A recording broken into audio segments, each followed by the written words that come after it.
आदाब। आज एक दोस्त से बात हो रही थी नई और पुरानी मोहब्बत के बारे में। क्या फ़र्क है जब मोहब्बत नई होती है और जब वो सालों पुरानी हो जाती है। तो बात करते करते मुझे याद आई अमजद इस्लाम अमजद साहब की ये नज़्म। सोचा आपको भी सुनाऊं। मोहब्बत की तबीयत में ये कैसा बचपना कुदरत ने रखा है कि ये जितनी पुरानी जितनी भी मजबूत हो जाए, इसे तायदे ताज़ा की ज़रूरत फिर भी रहती है। यकीन की आखिरी हदों तक दिलों में लहलहाती हो, निगाहों से टपकती हो, लहू में जगमगाती हो, हजारों तरह से दिलकश हंसी हाले बनाती हो। इसे इजहार के लफ्ज़ों की ज़रूरत फिर भी रहती है।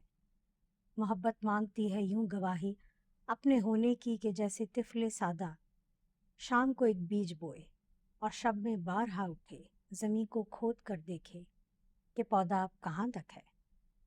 मोहब्बत की तबीयत में अजब तकरार की खू है कि ये इकरार के लफ्ज़ों को सुनने से नहीं थकती। बिछड़ने की घड़ी हो या कोई मिलने की साथ हो, इसे बस एक ही धुन है, कहो मुझसे मोहब्बत है, कहो मुझसे मोहब्बत है, तुम्हें मुझसे मोहब्बत है।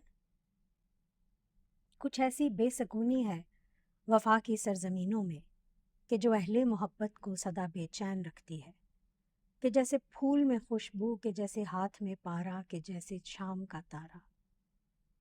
मोहब्बत करने वालों की सहर रातों में रहती है, गुमा की शाख पे आशियां बनता है उल्फत का, ये ऐन वस्ल में भी हिज्र के खदशों में रहती है।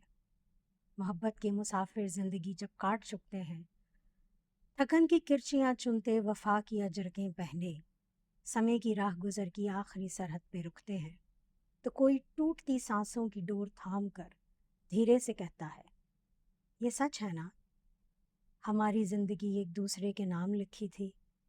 ये धुंधलका सा जो निगाहों से करीबो दूर फैला है, इसी का नाम चाहत है। तुम्हें मुझसे मोहब्बत है, तुम्हें मुझसे मोहब्बत है, तुम्हें मुझसे मोहब्बत थी। मोहब्बत की तबीयत में ये कैसा बचपना कुदरत ने रखा है।